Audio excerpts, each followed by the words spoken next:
यौम विलादत रसूल सल्लल्लाहु अलैहि वसल्लम।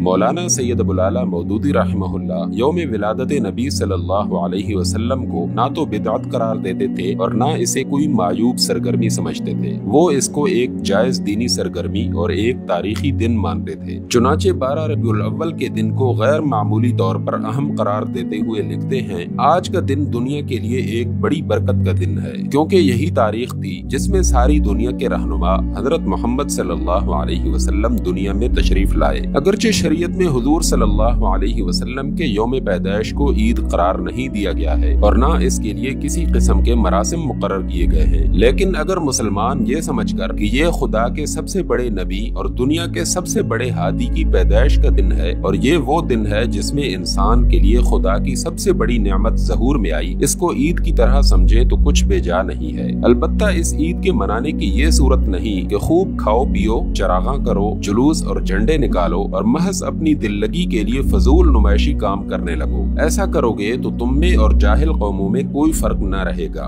जाहिल कौमें भी अपनी तारीख के बड़े बड़े वाकयात की याद मेलों ठेलों और जुलूसों से मनाती हैं। अगर तुमने भी उनके मेलों और त्योहारों की नकल उतारी तो जैसे वो हैं वैसे ही तुम भी बनकर रह जाओगे। इस्लाम ने तो यादगार मनाने के लिए नया ही ढंग निकाला है। सबसे बड़ी यादगार हजरत इब्राहिम अलैहिस्सलाम की कुर्बानी है, जिसे मनाने के लिए अल्लाह ताला ने ईद उल अज़हा की नमाज और कुर्बानी और हज्जो तवाफ का तरीका मुकर्रर किया है। इस पर तुम गौर करो तो अंदाजा कर सकते हो कि मुसलमान को अपनी तारीख के बड़े बड़े वाकयात की याद किस तरह मनानी चाहिए। आज उस पैगम्बर आज़म सल्लल्लाहु अलैहि वसल्लम को खुदा ने जमीन पर भेजा, जिसके जरिए से इंसान को खुदा की मारिफत हासिल हुई, जिसकी बदौलत इंसान ने हकीकत में इंसान बनना सीखा, जिसकी जात तमाम जहान के लिए खुदा की रहमत है और जिसने रूए जमीन पर ईमान और अमले सालिह का नूर फैलाया। बस जब इस तारीख की अहमियत इस लिहाज से है तो इसकी यादगार भी इस तरह मनानी चाहिए कि आज के रोज हुजूर सल्लल्लाहु अलैहि वसल्लम की तालीम और दिनों से ज्यादा फैलाओ, आपके अखलाक